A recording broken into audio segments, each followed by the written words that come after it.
il est important que cette date nous inspire quelque chose.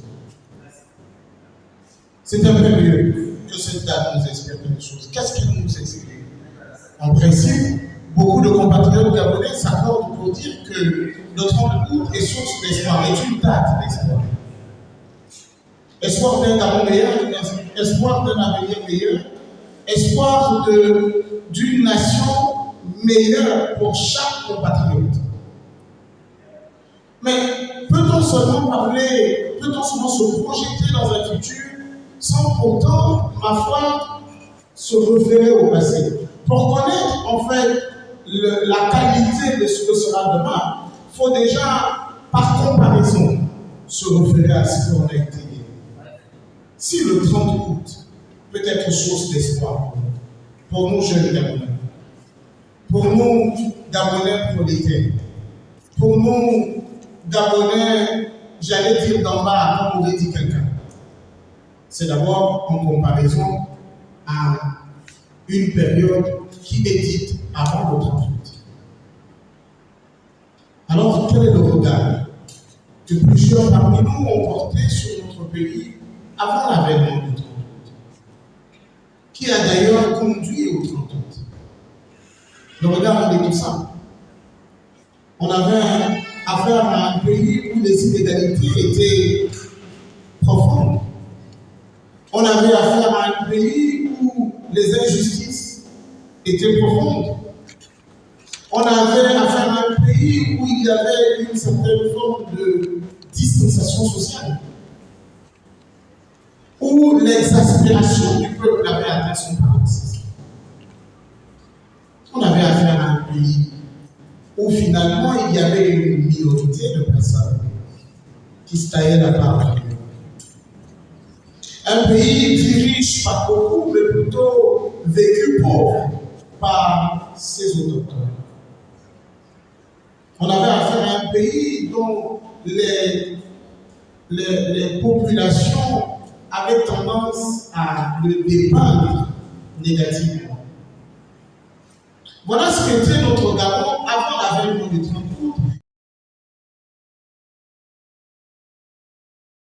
C'est vous et moi, nouvelle génération, dite consciente.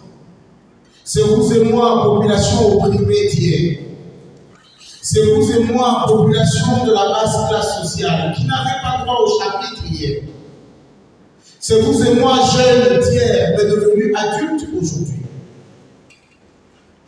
C'est vous et moi, femmes, qui pendant longtemps ont considéré que la gestion de la cité n'était que l'affaire des autres et pas les leurs.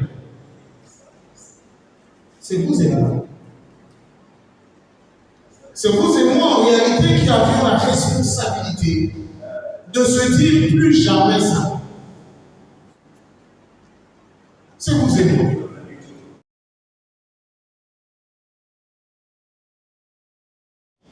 Qui a un passé et qui va d'abord devoir justifier son passé afin de me convaincre qu'il y aurait un meilleur positionnement dans la vie. J'aurais du mal quand même. J'aurais à longtemps réfléchi vis-à-vis d'un tel parti.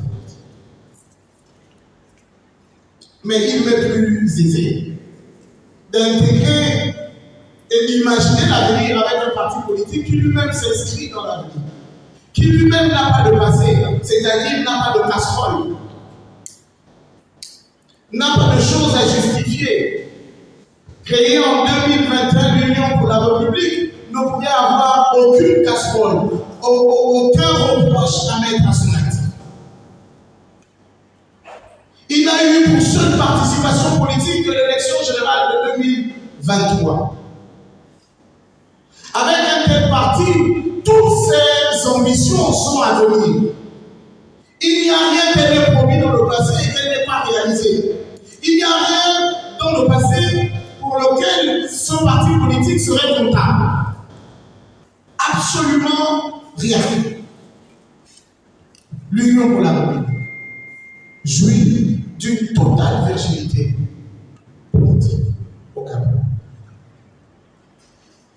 Quand j'ai fini de m'assurer de ce que je ne m'embarque pas dans un et donc partager la solidarité en termes de comptabilité d'un certain passé obscur. Je veux m'interroger sur quelles sont les valeurs qui sous-tendent ce parti politique.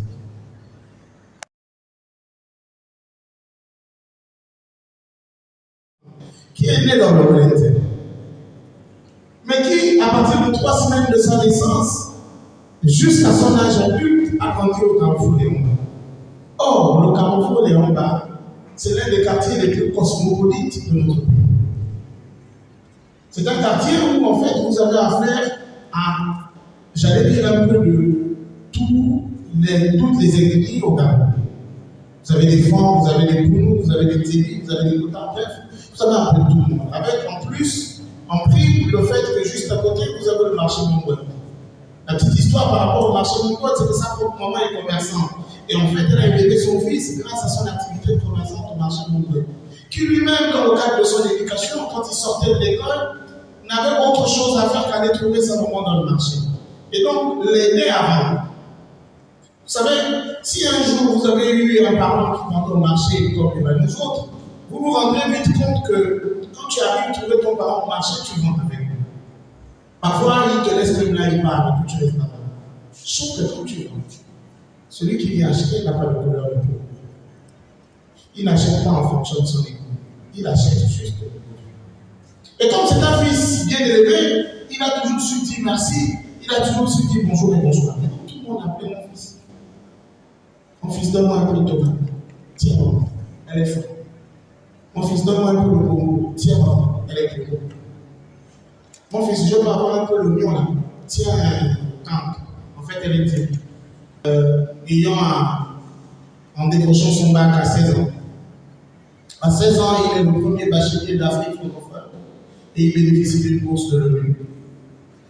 Et une fois, il a sa bourse de l'ONU parce qu'à l'époque, l'ONU octroyait des bourses aux meilleurs par centres régionaux qui arrivent. Et donc, il s'envole pour les États-Unis. Et là-bas, il fait des très brillantes études parce qu'il en finit bardé de 2 doctorats. Un doctorat en sciences politiques et un autre doctorat en stratégie de guerre.